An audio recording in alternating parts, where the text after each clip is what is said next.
우리 이니셔티브 하는 말 자주 하죠. 이니셔티브를 잡아라. 이게 주도권을 잡아라. 이런 것이에요. 이게 뭐 여기까지는 잘 납득이 되는데 이니셔티브 하면 이게 기독교적인 용어가 아닌 것처럼 생각하시는 분들이 많아요.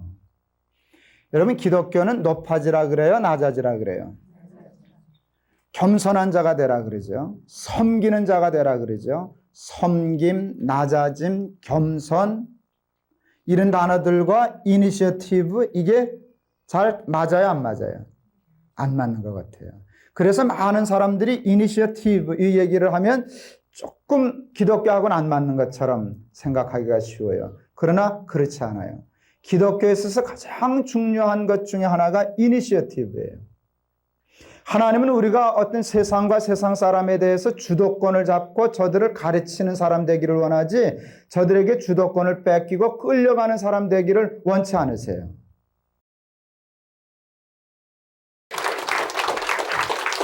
네, 반갑습니다. 편안하셨습니까?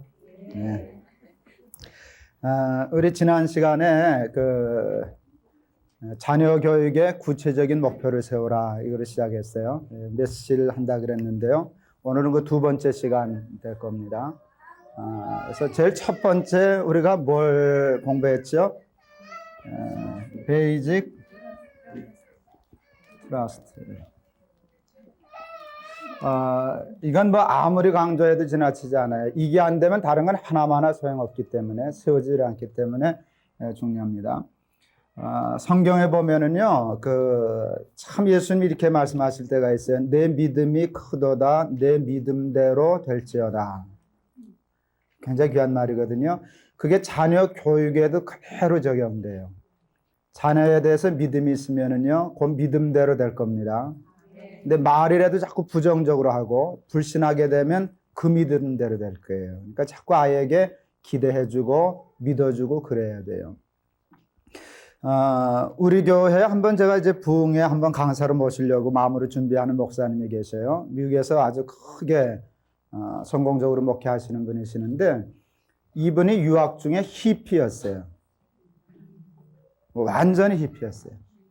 근데 그 아버님이 우리나라 장성 출신이시고 또 그런 분인데 그 아버지가 이제 출장하러 이렇게 미국에 오시고 뭐 어디 큰 회사 사장도 하시고 그러셨던 분인데 오면 이 아들이 그냥 맥주 마시고 머리 기르고 맨발로 다니고 히피 차림으로 그러고 다니는데 참 그 아버지 대단하시대요. 그 아들을 참아줬어요. 내가 나름대로 힘들어서 조금 이렇지만 너는 반드시 돌아올 아이다. 그걸 한 번도 흐트러뜨리지 않고 자기가 담배 피우고 그렇게 못 본 척하고 눈 돌리시고 일부러 아버지도 괴롭히느라 그랬는데 그리고 한 번도 자기를 부끄러워하지 않고 그냥 있는 그대로 받아주고 그래서 그분이 돌아왔어요. 아주 훌륭한 목회자가 됐어요. 근데 그 히피에서 목사로 이게 소설은 되지만 실제는 힘든 거거든요. 근데 무엇 때문에 됐나? 제가 그 얘기를 간증을 이렇게 쭉 들으면서 아버지의 믿음대로 됐구나. 아버지가 믿어주면 어느 이상 벗어나지를 못해요. 우리 히브리서 11장 1절 말씀 잘 알죠?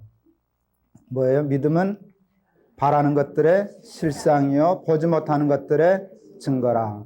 여러분 믿음은 하나님께 대해서도 그와 같은 역사가 있지만 모든 일에 그 역사가 있어요. 자식을 믿으면은요 그게 바라는 것들의 뭐로요? 실상이 나타나고요.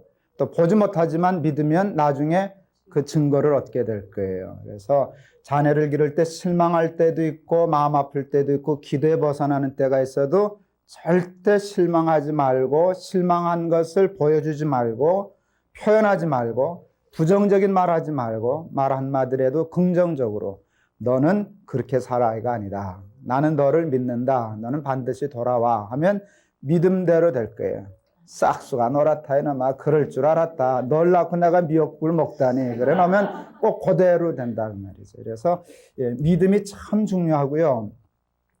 이런 자녀를 양육하기 위해서 우리도 뭘 가져야 돼요? 믿음을 가져야 돼요.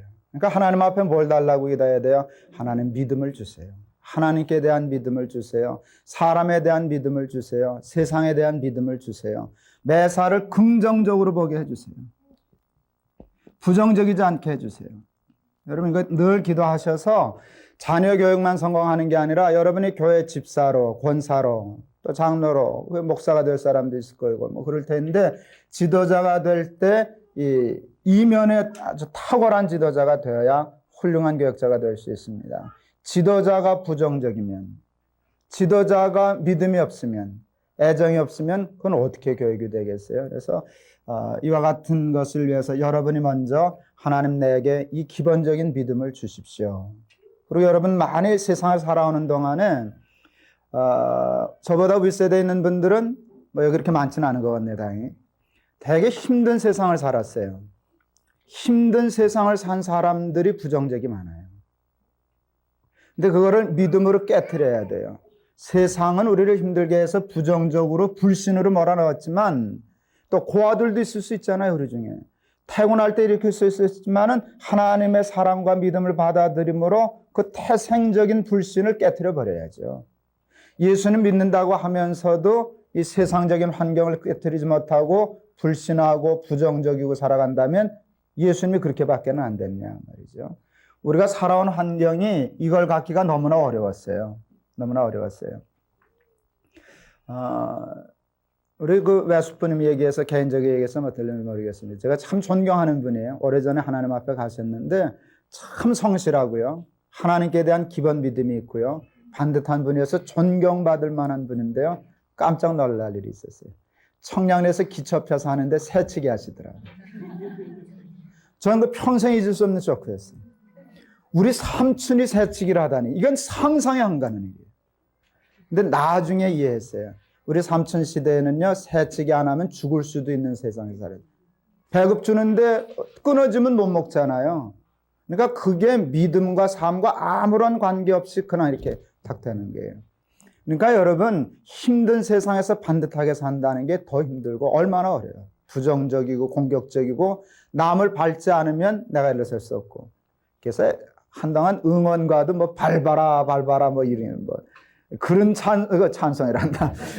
그런 응원가를 부를 만큼 사고가 됐거든요. 남을 밟아야 내가 올라가고 남을 죽여야 내가 살고 이런 사고방식이 있는데 그걸 버리고 세상에 대하여 여유를 가지고 긍정적인 자세를 가지고 신뢰하고 믿음을 갖고 산다는 게 절대 쉽지 않습니다. 그러나 그것을 위해서 기도 많이 하면 하나님이 주실 줄을 믿습니다.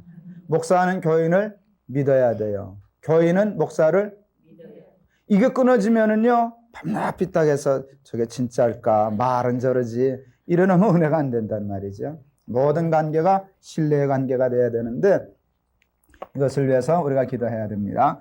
이제 오늘 두 번째 얘기를 하려고 그럽니다. 우리 두 번째 얘기 하려고 그러는데 오늘은 뭔가 autonomy 자율성 그렇게 얘기할 수 있어요. 이 베이직 트러스트가 형성되면은요, 그 다음에 자연적으로 자율성이 생겨요. 여러분 충분히 사랑받지 못하고 이 기본적인 신뢰가 형성되지 않는 아이에게서 나타나는 매우 중요한 특징적인 현상이 있어요. 남의 눈치를 봐요. 타율적이에요. 남이 시키지 않으면 아무것도 못해요. 작년에 아프리카 우리 청년들 선교간대 한 주가 다녀왔는데요. 거기 이제 선교본부에 그 원주민들, 흑인들이 와서 봉사하고 그래요. 선교사들하고 같이 있으니까 선교사들이 종처럼 부릴까요? 그래도 가족처럼 같이 살려고 그럴까요? 가족처럼 같이 살려고 그런 의식이 있는데 그분들은 그게 안 돼요. 왜냐하면 오랫동안 식민지 생활하고 종노릇을 했기 때문에 자율성이 전혀 없어요. 참 재밌는 거는요, 거기 가까운 이제 슈퍼마켓, 백화점이 가까워요. 그 캠프에서. 우리가 콜라를 마시고 싶어 하니까 콜라를 사오라고 시켰어요. 근데 어떤 병에 든, 큰 병에 든 것도 있고 조그만 병에 든 콜라도 있을 거 아니에요. 그러니까 우리가 아마 생각하기를 큰 병에 있는 걸 사오라 그랬던 것 같아요. 갔더니 콜라가 있기는 있는데 큰 병에 있는 건 없고 작은 병에 있는 것만 있었어요. 우리 같았으면 어떻게 했을까요? 그냥 왔어요. 왜 왔냐? 그랬더니 있기는 있는데 큰 병에 든 게 없다는 거예요. 다시 물어보고 작은 병도 괜찮다. 그럼 또 가는 거예요. 그게 참 마음이 언짢더라고요. 불편하더라고요. 불쌍하더라고요. 그러면서 그 선교사님이 그래요. 매번 그래요. 아무리 가르쳐줘도 그게 안 돼요. 자기가 판단해서 행동하려고 들지 않아요. 늘 타율적이었기 때문에. 그렇지 않으면 매맞고 혼나고 네 맘대로 하냐? 누가 이거 사오라 그랬냐? 그러기 때문에 안전한 게 좋으니까 그 먼 거리를 땀 뻘뻘 흘리고 왔다 갔다 해도 그거 하나 자기 마음대로 바꾸지 못하고요. 작은 거 사와도 돼요? 돼. 그러면 그때 가서 오는 게. 이게 얼마나 힘들고 어려운 일이에요. 타율적으로 산다는 거, 남의 눈치를 보고 산다는 거, 자율적으로 산다는 거. 이게 얼마나 중요한 일인지 모릅니다. 자녀를 교육할 때요, 아이가 자율적인 아이로 성장하게 해야 되겠다라고 하는 구체적인 목표를 세워야 돼요. 매우 중요한 것이에요. 이 자율성, 자유가 얼마나 중요한가, 자유, 또 나가서 자율성, 이렇게 될 텐데요. 뭘 보면 하는가? 기독교에서 가장 중요한 것 중에 하나가 이 자유예요. 하나님이 인간을 창조하실 때 인간에게만 주신 특별한 선물이 두 가지 있어요. 인간을 인간답게 하기 위해서 하나님이 주신 두 가지, 여러 가지가 있을 수 있는데 두 가지 중요한 요소가 있어요. 하나는요, 하나님의 영이에요. 그 다음에 하나는 자유예요. 이 두 가지가 없으면 인간이 아니에요. 하나님이 창세기에 보면 사람을 뭘로 빚으셨어요? 진흙을. 전 그림을 잘 못 그려요. 그래서 사람도 못 그리는데 그냥 제가 그린 눈사람처럼 이렇게 내봤어요. 이 코에다가 하나님이 뭘 불어넣으셨어요? 생기를 불어넣으셨어요. 그걸 푸뉴마라고 그래요. 근데 그게 바람이라고도 해석되지만 그게 바람이 아니에요. 하나님의 영이에요. 영. 하나님의 영을 불어넣어 주셨어요. 그랬더니 성경에 뭐라 그랬는가 하면 생기를 불어넣으시니 사람이 생령이 된지라 이렇게 얘기했어요. 그래서 인간은 누구의 영을 가진 존재가 되었는가 하면 하나님의 영을 가진 존재가 되었어요. 그래서 인간은 하나님과 영과 영이 통하는 존재가 되었어요. 이건 인간만 가능해요. 그렇죠? 그런데 타락함으로 사람들이 하나님의 영을 잃어버렸어요. 하나님의 생각, 하나님의 마음, 하나님의 가치관, 하나님의 철학 이렇게 해석할 수도 있는 것이거든요. 그걸 잃어버렸어요. 전에는 하나님과 똑같이 생각하고 하나님과 똑같이 판단하더니 이 죄악하고 죄 짓고 타락함으로부터는 하나님과 밤낮 삐딱하게 생각해요. 밤낮 뒤집어서 생각해요. 하나님 보는 식대로 볼 줄을 몰라요. 관이 틀려졌어요. 이 관이라는 게 얼마나 중요해요? 어떤 관을 가지고 보느냐, 인생관을 가지고 있느냐, 가치관을 가지고 있느냐가 중요한데 이게 틀려졌어요. 하나님하고. 그래서 인간이 하나님으로부터 멀어졌어요. 성경에 보면 이런 말씀이 있죠. 그리스도의 영이 없으면 그리스도의 사람이 아니라. 저는 그 말 참 좋아하는데요. 저는 그 말을 읽다가 은혜 받아서 옆에다 하나 더 써놨어요. 조금 더 발전시켜서. 그리스도의 영이 없으면 사람도 아니다. 뭐 그리스도의 사람까지는 갈 것도 없고 사람도 아니다. 다 있어도 그리스도의 영이 없으면 사람도 아니다. 자, 간단한 산수를 해볼게요. 하나님이 처음에 인간의 모양을 뭘로 만드셨다고요?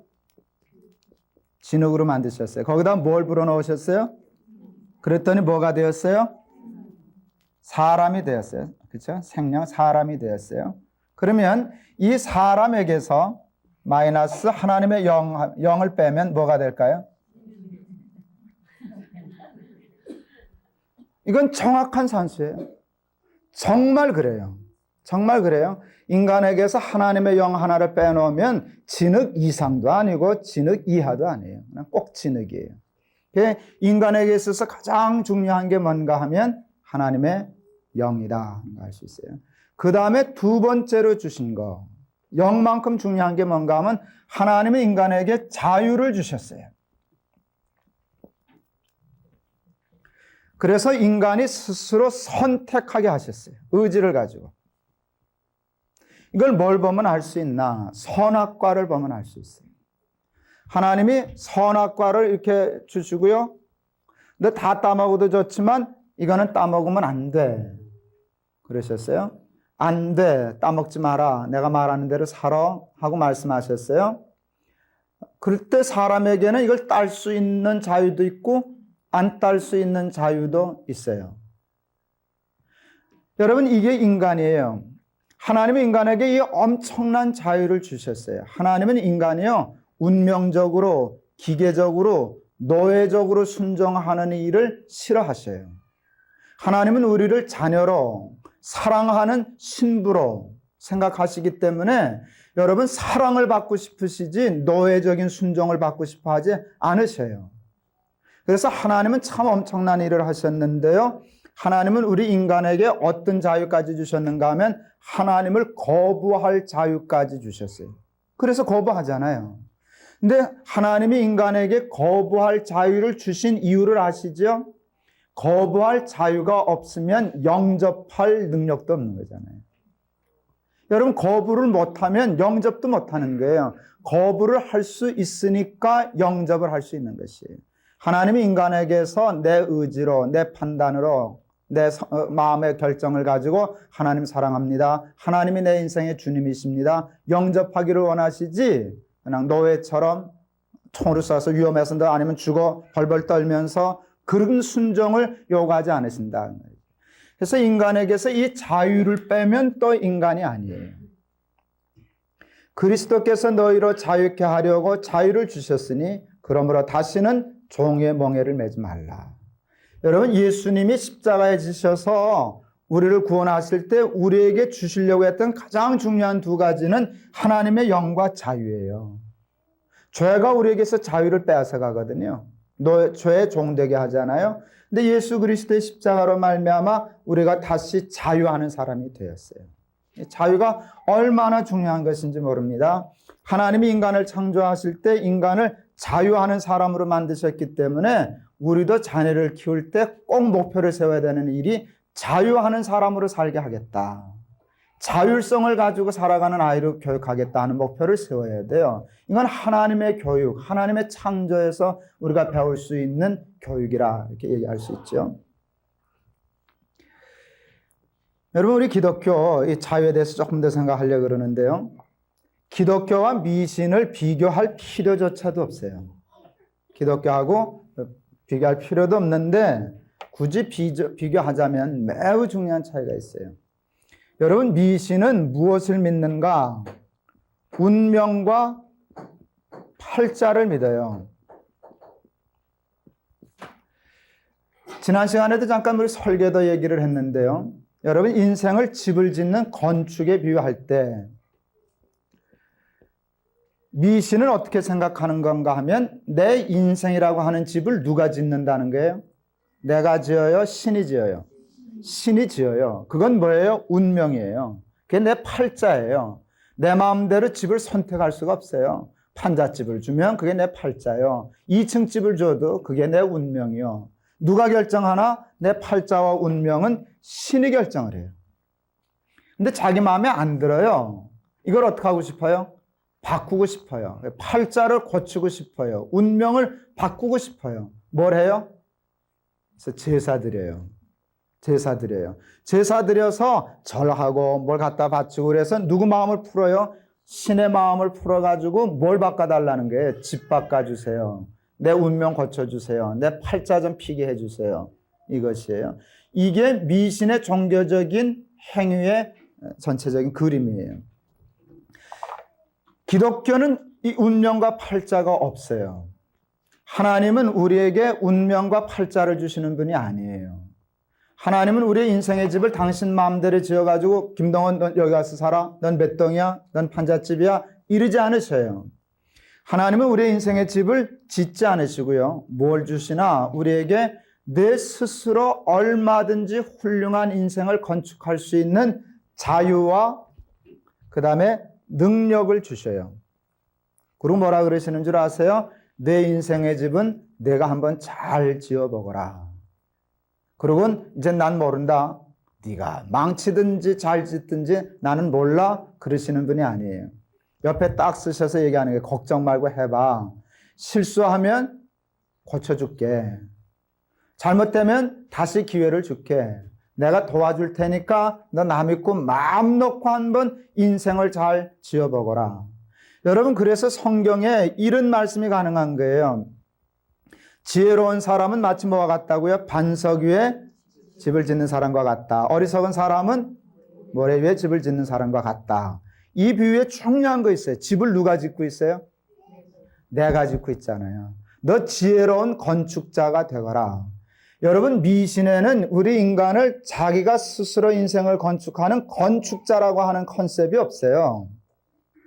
하나님이 짓는 거니까. 하나님, 자기 신이 짓는 거니까 그건 거부를 못해요. 그런데 우리에게 하나님이 인생의 집을 건축할 수 있는 자유와 능력을 주셨어요.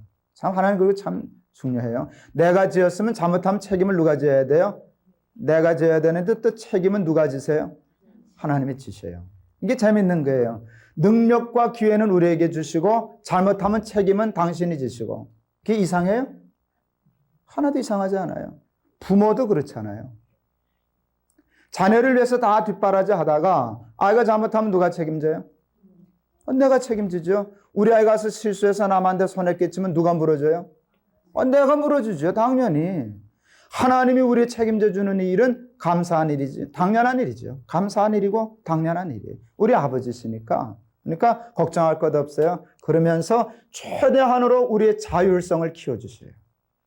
여러분, 여기 우리의 소망이 있어요. 우리에게는 운명이 없어요. 팔자가 없어요. 주어진 상황이 어떻든지 간에 자기 최선을 다하면 누구나 지혜롭고 훌륭한 인생을 건축할 수 있는 사람이 될 수 있어요. 이게 기독교의 매우 중요한 개념이라고 얘기할 수 있어요. 미신은 이것 때문에 아주 인간을 피곤하게 만들어요. 일본에는 복덕방이 없대요.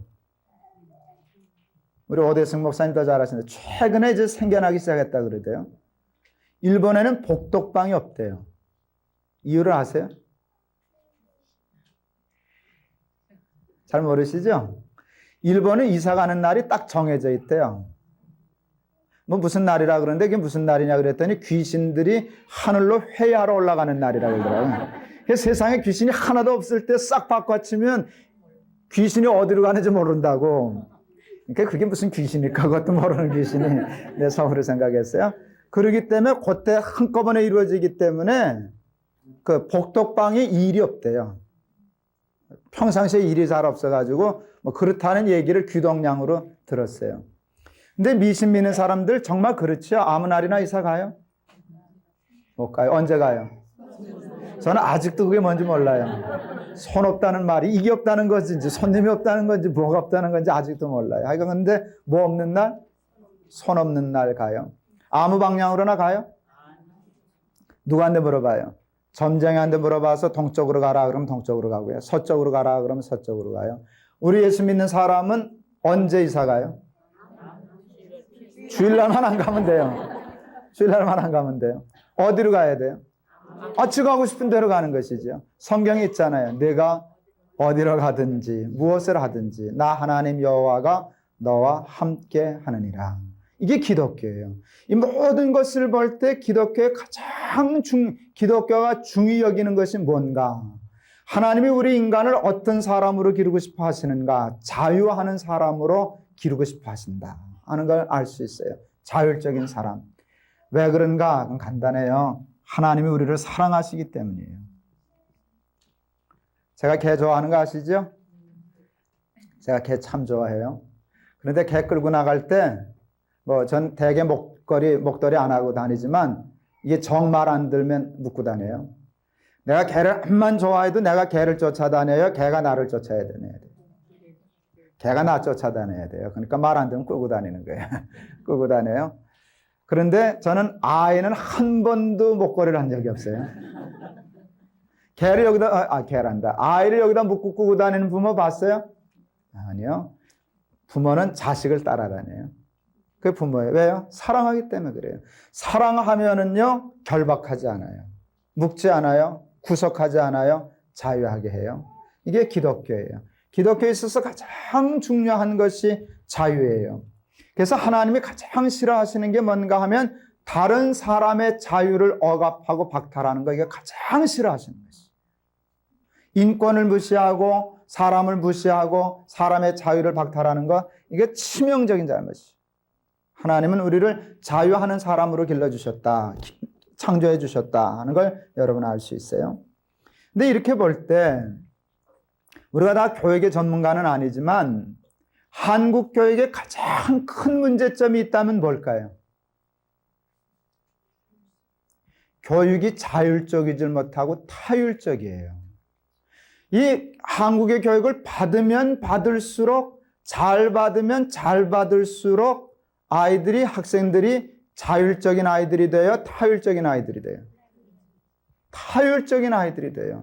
한국에서는 아직까지도 이제 조금씩 나아지는 것 같아요. 많이 나아지는 것 같은데 아직까지도 한국은 어떤 아이들이 성적이 좋고 좋은 대학에 가게 돼 있나 하면 타율적인데 길 잘 들어있는 아이가 성적을 더 잘 받을 수 있고 자율적인 아이는 여기서 배견하지 못할 수가 있어요.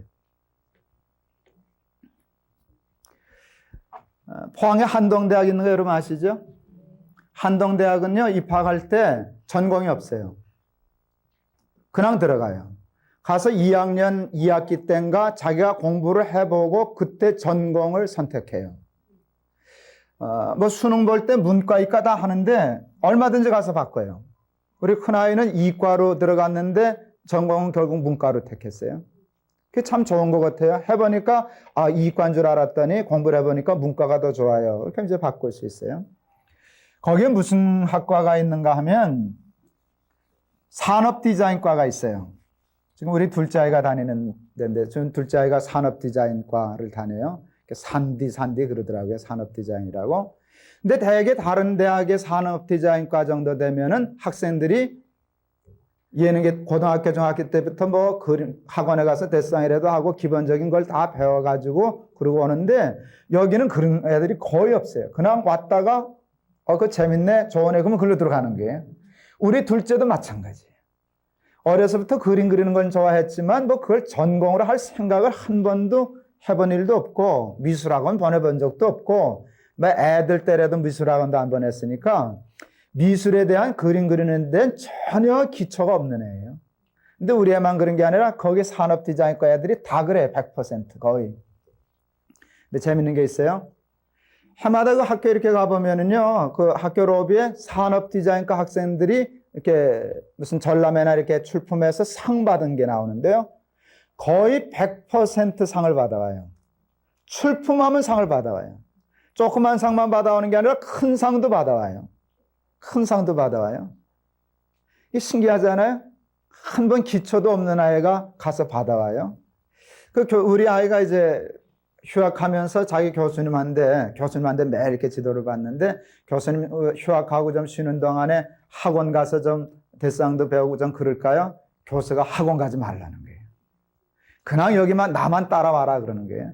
그리고 교수가 저도 질문했는데 이 전혀 기초가 안 돼 있고 그림도 못 그리는 놈들이 어떻게 가서 산업디자인과 거기 전람회나 이런 데 가서 그렇게 큰 상들을 받아오느냐 그랬더니 재미있는 얘기를 해요. 학원을 안 다녀서 그렇습니다. 교육을 안 받았기 때문에 잘한다는 거예요. 한국의 미술학은 뭐 앞으로는 좀 뭐 지금 많이 나아지겠지만 이제까지는 기계적으로 로봇처럼 이렇게 딱식을 맞춰서 하는데 처음엔 잘하지만 그게 타율적이어서요. 그 이상을 벗어나지를 못한다는 거예요. 자율적이질 못하다는 거예요. 창조적이질 못하다는 거예요. 상을 주는 사람들이 한동대 아이들은 이 그림 그리는 실력은 엉성한데 그래도 본래 취미가 있으니까 어느 정도는 하겠지만 이게 기본에 잘 안 맞는 그림, 엉터리 그림 같은 게 좀 나온대요. 근데 아이디어가 기발하다는 거예요. 산업 디자인에 있어서 그림 그리는 것도 중요하지만 더 중요한 생명은 창조적인 생각 아니에요. 근데 이게 너무 기계적으로 타율적인 교육을 받은 아이들에게서는 솜씨는 좋은데 생각, 아이디어가 없다는 거예요. 근데 이 한동대 아이들은 아이디어가 기발하다는 거예요. 그림은 나중에라도 천천히 배워가면 되지 않냐는 거예요. 생각은 이미 창조적이기 때문에.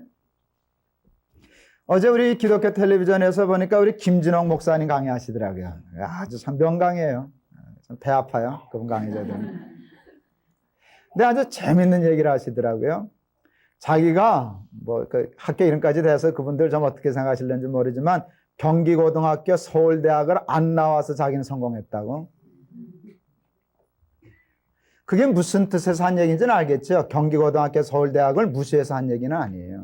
한국은 공부를 잘할수록 자율성이 떨어진다. 자기는 중고등학교 때 퇴학을 당하셨다나 어쨌거나 그것도 한두 번도 아니고 4번을 당했다 그러더라고요. 저 버리니까. 그러기도 하고 대학도 그저 평범한 대학을 다니고 그랬기 때문에 뒤지는 것 같았지만은 자율적이고 창조적인 그런 사람이 되었다. 그래서 자기는 도리어 정규적인 교육 받으셨지만 그렇게 뛰어난 엘리트 교육을 안 받았기 때문에 더 덕을 봤다. 치우친 말이라고도 할 수 있지만 상당히 일리가 있어요, 없어요? 상당히 일리가 있다고 생각했어요. 저는 중학교 갈 때까지 시험 보려면 시험 공부를 따로 해야 된다는 걸 몰랐어요. 우리 집안에 원래 우리 아버지가 국민학교 중퇴니까 공부한 사람 아니고, 그러니까 분위기가 안 잡혀 있으니까 노는 것만 잘하지 공부하는 걸 몰라요. 공부하라 그러지도 않고. 그냥 학교에서 듣고 생각나면 쓰고 안 생각나면 못 쓰고. 난 다른 애들도 다 그러는 줄 알았어요. 그래도 그냥 대강 쫓아간 게 참 하나님의 은혜죠. 저는 그래서 어렸을 때 원 없이 놀았어요. 참 원 없이 놀았어요. 저만큼 많이 논 사람이 없을 거예요. 제가 지금 교회에 있는 동네가 제가 자라난 동네거든요. 여기가 다 논바닥일 때 나와서 썰매 타고 바로 요 동네에서 평생 여기서 살아요, 제가 지금. 그리고 여기서 지금 홍릉 쪽에 가다 보면 과학원 지나서 이렇게 평평하지만 그게 옛날에 언덕이었어요. 지금도 보면 그 언덕 이게 볼 수 있어요. 다 깎아내려서 길을 뚫었죠. 그게 무슨 고개였나? 한국에는 아리랑 고개가 많잖아요. 거기도 아리랑 고개였어요. 요즘처럼 눈 많이 오면 어떡하나? 어떻게 대까지 가지고 올라가서 스키 타는 거죠. 거기서부터 타고 내려가면 한참 내려와요. 신나죠? 그러고 했어요. 연 날리지, 팽이 돌리지. 우리 아이들 놈이 어렸을 때 팽이를 돌리더라고요. 야, 가져와봐. 아빠가 한번 돌릴게. 자기들은 땅바닥에도 돌렸다 못 돌렸다 하는데 나는 지금도 땅바닥에 안 돌려요. 공중에서 돌려서 손바닥에 타고 갔죠. 제가 한번 그래 놓으니까 우리 아들놈이 난리가 났어. 친구들 다 불러. 우리 아버지 팽이 잘 돌린다. 잘 돌릴 수밖에 저 아버지가 공부를 했나 팽이만 돌렸지. 연 날리고 자치기 하고 학교에서는 수희 아들이 최고예요. 운동장에 다 내 거니까. 교장 아들보다 센 게 수희 아들이라고. 그러니까 우리 친구 아이들이 나하고 친구 되려고 무척 노력했어요. 철봉대, 모래밭, 운동장 그게 다 우리 아버지가 문 지키니까. 노는 거 하나만큼이야 얼마나 잘 놀았겠어요. 그것 때문에 학교 겨우겨우 가고 떨어지기도 하고 힘든 경험을 했지만 참 건강하게 큰 것 같아요. 그래서 저도 생각이 자율적이고 창조적인 일에는 덕을 많이 본 것 같아요. 정규적인 그것을 너무 무시했기 때문에 본 손해도 있어요. 그것도 좀 잘했으면 좋았을 걸 하는 생각을 하지만 그걸 못하고 살았는데 그래도 참 자율적으로 컸어요. 또 그걸 부모가 인정해 주었어요. 저는 학교 공부를 하면서도 내가 이해가 되고 좋으면 하고 안 되면 그냥 안 했어요. 학교 다니면서 창피한 얘기지만 F 맞는 일이 문제가 되는 줄은 몰랐어요. 나중에 갖다 메꾸면 되지 그런 생각을 했지 그거 맞으면 어떡하나 그거 별로 모르고 다녔어요. 그리고 내가 좋아하는 공부는 열심히 했어요. 좋아하는 공부 열심히 해서 덕 본 거는 나만큼 본 사람 없어요. 난 나가 좋아하는 것만 하니까 좋아하는 건 잘했어요. 그러니까 그쪽으로는 많이 발달했어요. 근데 보니까요, 목회하고 살아보니까 모든 과목이 다 필요한 게 아니더라고요. 쓸데없이 모든 걸 다 잘하려니까 그냥 그렇고 그런 사람 만들어 놨어요. 내버려둬서 자기가 발전하는 쪽으로 가면 다른 건 평균은 떨어져도 한쪽으로는 발달하거든요. 제가 필요한 부분으로 많이 발달한 사람 중에 하나예요. 그게 이렇게 하나님이 도와주셔서 목회하고 연결을 딱 되니까 제가 이렇게 바보 노릇 안 하잖아요. 이렇게 방송국에 나와서 강의도 하고. 이게 얼마나 큰 출세예요. 근데 그 가장 중요한 이유 중에 하나는 제가 자율적으로 컸다는 게 매우 중요한 거라고 얘기할 수 있어요. 우리 막내 아이, 저희 막내 아이가 이제 올해 대학 가는데요. 유치원 갈 때에 참 좋은 유치원을 갔어요. 좋은 유치원인 줄도 모르고 보냈는데 참 좋은 유치원을 갔어요. 거기 허리우드 극장 있는 쪽에 그 대학 하나 있죠. 거기가 덕성이에요. 동덕에. 덕성. 거기서 하는 유치원이 있어요. 그 교장인가 이사장인가 한 분이 외국 여자예요. 그런데 운현 유치원인가 뭐 방송에 얘기해도 되나 모르겠네. 그 유치원인데요. 이 유치원이 아주 특이한 유치원이에요. 다시 말하면 아이의 자율성을 최대로 길러주는 유치원이더라고요. 하여간 그 뭐 들어가기 참 힘든데 대기자 명단에 있다가 이제 차례가 와서 들어갔어요. 제 아내한테 들었는데요. 아이가 유치원에 갔는데 선생님이 방으로 들어오라 소리를 한 달 동안 안 하는 거예요. 우리 아들놈은 한 달 동안 어디 있다 오나 모래밭에서 모래 장난하다가 그 교실에도 안 들어가고 집으로 오는데 선생님이 여기 들어와서 뭐 하자 소리를 한 달 내내 안 하는 거예요. 지가 들어올 때까지. 그 비싼 돈 내고 가서 밤낮 모래 장난만 하다가 모래만 집어넣고 오니까 저 엄마가 얼마나 속상하겠어요. 그래도 선생님들 안 그랬어요. 이제 한 달 되면 들어오죠, 대개. 끈질기려면 한 달에 모래밭이 있지. 근데 이제 들어오면 그때 교육을 하는데 저도 한 날 가봤어요.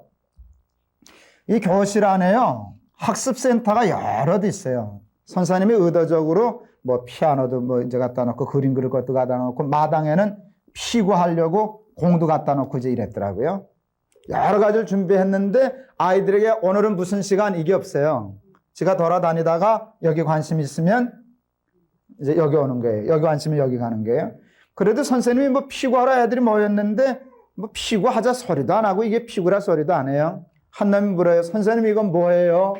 피구야. 끝이에요. 그러고 묻지 않으면 대꾸를 안 해요. 피구가 뭐예요? 그렇게 하면 또 가르쳐줘요. 그러고도 가만히 있어요. 우리 한번 해봐요. 그러면 그때 피구가 시작이 돼요. 무슨 얘기인지 아시겠죠? 애들이 돌아다니다가 관심을 가지면 그때 그걸 가르쳐줘요. 물어보고 흥미를 가져야 가르쳐주는 것이지 지금은 몇 시간 떠들지 말아요. 요거 배워요. 이런 게 아니더란 말이죠. 그러니까 사실은 선생님들은 준비가 더 힘들어요. 어려워요. 이게 하나만 하면 되는데 여러 가지를 해놓고 쫓아다니려니까 얼마나 힘들어요. 아이들을 그렇게 기르더라고요. 이 학교가 유치원적으로 하면 국민학교, 초등학교까지 있었어요. 고민했어요. 초등학교도 이런 식으로 공부하는 데거든요. 초등학교 6학년까지. 여기를 보낼까 말까 고민하다가 결국은 믿음이 없어가지고 못 보냈어요. 한국이라는 사회가 아직 여기에 익숙한 사회가 아닌데 이게 이러다가 다른 애들하고 이게 보조를 잘 맞출까. 근데 잘못 생각한 것 같아요. 여기 보냈어도 좋을 것 같아요. 좋을 것 같아요. 정말 믿음이 있다라고 하면 아이들을 이렇게 길러놓으면 처음에는 경쟁에 뒤지는 것 같아도 나중에 아주 훌륭한 아이들, 창조적인 아이들이 될 것 같아요. 서구 교육이 다 우리보다 뭐 우월하다. 그런 뭐 열등의식 가질 필요는 없는 것 같아요. 그러나 여러분 대개 보면 우리 흔히 듣잖아요. 한국 아이들이 이민 가면은 공부를 잘해요, 못해요? 되게 잘해요. 게임이 안 될 만큼 잘한다고요. 그런데 어디 가면 뒤지는가 하면 대학에 들어가면서부터 뒤지는 거예요. 우리는 너무 타율적인 공부를 많이 해요. 책 한 권을 읽을 시간이 없어요. 근데 정말 미국의 아이들은 초등학교 때부터 뭐 타율적인 데 시간을 많이 뺏기, 숙제도 많지도 않고 숙제를 해도 기계적인 숙제 안 하고 자기 가서 인터넷 들어가서 찾아오고 박물관 가서 봐고 자기가 스스로 공부하는 숙제들을 주지 뭐 이렇게 전과 보고 뺏기고 뭐 이렇게 풀고 그런 단순한 작업들이 아니거든요. 그리고 아이들이 미국 아이들 보면 어린 아이들도 독서량이 많아요. 참 책을 많이 읽어요. 수학은 우리 아이들보다 뭐 몇 학년이나 뒤질 만큼 뒤지는데요. 나중에 가면은 대학에 가서 공부하고 박사과정 들어가면 게임이 안 되는 거예요. 얘들은 창조적이고 자율적인데 우리는 그걸 못하는 거란 말이죠. 실제 그 독일에서 있었던 얘기라 그러죠. 일본 교육도 뭐 우리나라 교육이나 비슷한데 이렇게 주입식이고 타율적인 교육인데 뭐 유명한 대학에서 뭐 전교 1등하고 천재소리 듣던 학생이 독일에 유학을 간 모양이에요. 시험을 봤는데 자기는 이건 틀림없이 A+다. 가르쳐준 대로 다 썼으니까 달달달달 배우고 공부해서. 근데 낙제했어요. F를 받았어요. 그러니까 이 사람은 당황도 안 해. 이건 뭐 A-가 나왔다면 실수지만 F가 나온 거는 이게 시험지가 바뀌었거나 착각했겠다 싶어서 갔어요. 자기 시험지더라는 게. 내가 선생님 가르쳐준 거 다 이렇게 해서 썼는데 이게 왜 F입니까? 내가 가르쳐준 건 썼는데 내 생각이 없다. 그 사람 끝내 거기 적응하지 못하고 졸업하지 못했다. 뭐 그런 얘기 들었어요. 근데 그런 일들이 지금 비일비재해요. 한국에서 공부 잘하다가 독일이나 미국 가서 공부를 못하는 사람이 많은데 이게 타율적으로 이렇게 습관화된 사람들은 그걸 적용하지 못하는 거예요. 선진 교육은 자율성과 창조성을 하는데 우리는 타율적으로 주입식, 암기식으로 하면 사람이 커지지를 못해요. 하나님의 교육 방법이 그거거든요. 우리에게 자유를 주시는 거예요. 자기를 거부하고 배반해도 그걸 참고 기다리시면서 사람을 만들어 가시는 것 봐야 되는데 우리 부모들이 아이를 교육하려고 할 때 가장 중요한 것이 아이를 자율적인 아이로 만들어야 되겠다라고 하는 생각 해야 됩니다. 세상에 자유처럼 소중한 것이 없어요. 뭘 자율적으로 한다는 것처럼 소중한 것 없어요. 이거 살려줘야 됩니다. 근데 쉬울까요? 어려울까요? 우리는 참 이게 마약 끊는 것만큼 힘들 거예요. 그럼 우리 아이가 다른 애보다 뒤질 텐데 이게 얼마나 힘든지 모르죠. 그러나 그걸 감내하고서라도 아이를 창조적으로 기르는 훈련을 우리가 하고 그런 기도를 해야 되리라고 생각해요. 영락교회 그 전에 우리 그 이명수 목사님 계셨죠. 제가 모시고 같이 목회했었는데요. 어느 그 잡지사에서 인터뷰를 왔어요. 여기자가 이렇게 인터뷰를 했는데 다 인터뷰를 마치고 끝마치면서 일어나면서 목사님은 왜 예수를 믿으십니까? 그랬어요. 그 질문이 참 기발해요. 목사님은 왜 목사님이 되셨습니까? 뭐 대개 이런 질문을 하는데 목사에게 왜 예수를 믿느냐고 그걸 물었어요. 그랬는데 그 대답이 참 근사했어요. 뭔지 아세요? 자유하는 사람이 되려고 예수를 믿습니다. 그건 정답이에요. 예수 안에 자유가 있거든요. 참 자유가 있거든요. 여러분 그 참 자유는 하나님께 있어요. 참 자유는 하나님께 있어요. 하나님은 우리를 자유케 하시는 하나님이세요. 우리 산수 한번 해보려고 그래요.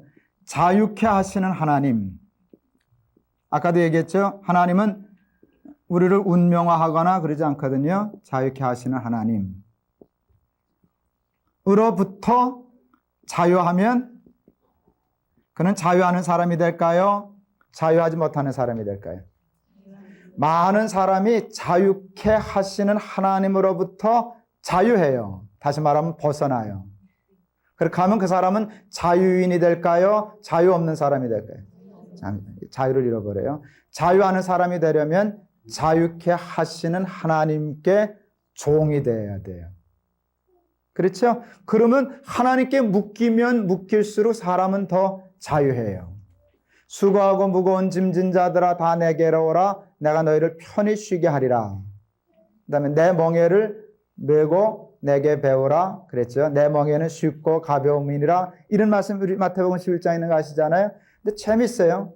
편히 쉬게 하리라 그러시면서 뭘 메라고요? 멍에를 메라 그랬어요. 이게 참 역설적인 진리예요.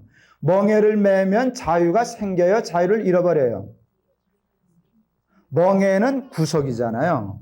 그런데 멍에를 매면 자유로워지고요. 멍에를 벗으면 자유를 잃어버린다는 게 성경의 가르침이에요. 왜요? 간단해요. 하나님이 우리를 자유케 하시는 하나님이기 때문에 자유케 하시는 하나님과 멍에를 매면 자유해요. 자유케 하시는 하나님의 멍에를 벗어버리면 자유를 잃어버려요. 그래서 제가 그 말씀 가지고 책 제목 하나를 썼는데요. 전 책보다 제목을 잘 써요. 자유케 하는 멍에. 역설적인 진리예요. 멍에는 자유를 뺏는 게 아니고 도리어 자유케 하는 멍에. 하나님은 우리에게 멍에 십자가 요구하실 때가 있는데 우리에게서 자유를 뺏기 위해서 아니요. 자유를 주시려고. 또 우리 성경에 좋은 말씀 있죠. 진리를 알지니 진리가 너희를. 이게 또 얼마나 좋아요. 진리, 율법이 우리를 구속하는 것 같지? 아니요. 율법과 진리에 들어가면 들어갈수록 우리는 자유해요. 근데 진리에서 벗어나면 벗어날수록 우리는 자유를 잃어버려요. 하나님의 말씀이 궁극적으로 목표하는 가장 중요한 것이 자유예요. 아이들에게 여러분 좀 자유를 주세요. 믿음을 가지고, 사랑을 가지고 아이를 좀 자유롭게 기르세요. 그러나 조심할 것 있죠. 자유를 준다 그러다가 그것이 방종이 되어서는 안 되겠죠. 자유롭게 한다 그러다가 키운다고 하다가 너무 무례하게 남의 자유를 침범하는 것 때문에 안 되겠죠. 조심성은 있어야 돼. 아이를 반듯하게 기르면서도 어떻게 저 아이의 자율성을 건들지 않고 기를 수 있을까? 무조건 맹정하고 기계적으로 얌전히 말만 잘 듣는 아이가 아니라 자기가 판단해서 순종하고 결정할 수 있는 그런 아이로 기를까? 그런 생각 참 많이 해야 됩니다. 그래서 아이에게 자유를 많이 주어야 돼요. 우리 교육적인 자세 얘기할 때 우리 아버지 얘기를 좀 했었죠? 아버지 얘기하셨는데 저한테 자유를 많이 줬거든요. 결정권도 제게 주고 제 인생도 제게 주고 아이에게 저도 많이 자유를 주려고 노력하고 있어요. 내 것은 내가 판단해서 결정하라. 아버지가 도와줄게. 이렇게 하는데요. 여러분 아이들을 자율적인 인간으로 키우기 위해서 애쓰고 목표 세우고 기도하고 살아가는 사람들 되시기를 바랍니다. 세 번째 생각하려고 하는 말씀은 자, 두 번째 단계까지 했어요. 이제 세 번째 단계 가려고 합니다. 세 번째가 뭔가 이니셔티브. 우리 이니셔티브 하는 말 자주 하죠. 이니셔티브를 잡아라. 주도권을 잡아라. 이런 것이에요. 이게 뭐 여기까지는 잘 납득이 되는데 이니셔티브 하면 이게 기독교적인 용어가 아닌 것처럼 생각하시는 분들이 많아요. 여러분 기독교는 높아지라 그래요? 낮아지라 그래요? 겸손한 자가 되라 그러죠. 섬기는 자가 되라 그러죠. 섬김, 낮아짐, 겸손 이런 단어들과 이니셔티브 이게 잘 맞아요? 안 맞아요? 안 맞는 것 같아요. 그래서 많은 사람들이 이니셔티브 이 얘기를 하면 조금 기독교하고는 안 맞는 것처럼 생각하기가 쉬워요. 그러나 그렇지 않아요. 기독교에 있어서 가장 중요한 것 중에 하나가 이니셔티브예요. 하나님은 우리가 어떤 세상과 세상 사람에 대해서 주도권을 잡고 저들을 가르치는 사람 되기를 원하지 저들에게 주도권을 뺏기고 끌려가는 사람 되기를 원치 않으세요. 매우 중요한 거 여러분 아셔야 돼요. 오늘 이 문제를 다 다루진 못하겠지만 한번 시간 되는 데까지 좀 기본적으로 다루려고 합니다. 여러분 하나님은 우리 보러 높아지라 그랬어요? 낮아지라 그랬어요? 낮아지라 그랬어요. 그런데 이니셔티브를 잡는 것은 그렇게 얘기하면 높아지는 거예요? 낮아지는 거예요? 높아지는 거예요. 반대되는 거 같죠? 그렇지 않아요. 예수님이 낮아지라고 하신 것은 실력이에요? 자세예요? 자세예요. 실력은 높여야죠. 실력을 높여야 자세를 낮출 수 있죠. 실력을 낮춰놓으면 자세를 낮출 게 있어요? 여러분 공부 못하는 아이가 나 공부 못해요 그랬어요. 겸손이에요? 아니에요? 겸손이에요? 아니에요? 아니에요. 사실이지 그게 무슨 겸손이에요? 그러니까 나 공부 못해요 라고 하는 단순한 말로 자기를 낮추려면 실제는 공부를 어떻게 해야 돼요? 잘해야 겸손해질 수 있는 거예요. 겸손의 여러분 가장 중요한 조건이 뭔지 아세요? 필요 충분 조건이 뭔지 아세요? 실력이에요. 실력이에요. 여러분 키 작은 여자치고 등 굽은 거 본 적 있어요? 키 작은 여자는 등 안 굽어요. 왜? 등 굽으면 더 작아지니까 자세가 반듯해요. 키 작은 사람의 장점은 자세가 반듯하다는 거예요. 키 큰 여자가 여러분 등 반듯한 거 봤어요? 또 구부정해요. 모든 여러분 겸손은 사실은 실력에서 와요. 키가 작은 목사님이 계셨대요. 뭐 이건 다 보이는 강대상이지만 안 보이잖아요. 보통 여기 밑에다가 이만한 발디딤대를 놨어요. 그러니까 아무런 불편 없어요. 그런데 이분이 설교하시다가 흥분되면 자기도 모르는 버릇이 있어요. 뭔지 아세요? 자꾸 들어요. 이거 왜 들어요? 이 키 작은 컴플렉스예요. 여러분 정말 하나님이 원하시는 것처럼 섬김, 겸손, 낮아짐 이게 되려고 하면은요 강해야 돼요. 도리어 이쪽으로 가야 돼요. 이래야 그 다음에 우리가 겸손해질 수 있다 하게요. 한마디 하고 얘기 마치려고 그래요. 여러분 하나님이 상한 갈대를 꺾지 않으시고 꺼져가는 등불도 그게 하나님이시죠? 맞아요. 근데 여러분 아세요? 하나님은 우리가 상한 갈대 되는 걸 좋아하세요? 아니요. 꺼져가는 등불 되는 건 아니요. 교회 이름이 어때요? 꺼져가는 등불 교회. 상한 갈대 교회. 아니에요. 하나님은 우리가 어떤 바람에도 꺼지지 않는 횃불 되기를 원하시고 정말 누구도 꺾을 수 없는 백향목 되기를 원하시지. 왜 상한 갈 때 되기를 원하시겠어요? 꺼져가는 등불 되기를 원하시겠어요? 그래도 끄지 않고 꺾지 않는 하나님의 자비와 사랑을 기억하고, 왜 끄지 않나? 횃불 만들기 위해서. 왜 꺾지 않나? 백향목 만들기 위해서 기다리시는 것이지, 여러분 나약한 것을 숭상하는 종교가 아니라는 걸 알아야 돼요. 아이를 약하게 길러야 돼요? 강하게 길러야 돼요? 강하게 길러야 돼요. 우수하게 길러야 돼요. 세상의 주도권을 가지고 세상을 가르칠 지도자를 길러야지, 세상 사람들에게 끌려가는 아이를 길러서는 안 된다 그 말이죠. 다음 시간에 좀 더 구체적으로 공부하려고 합니다. 수고들 하셨습니다.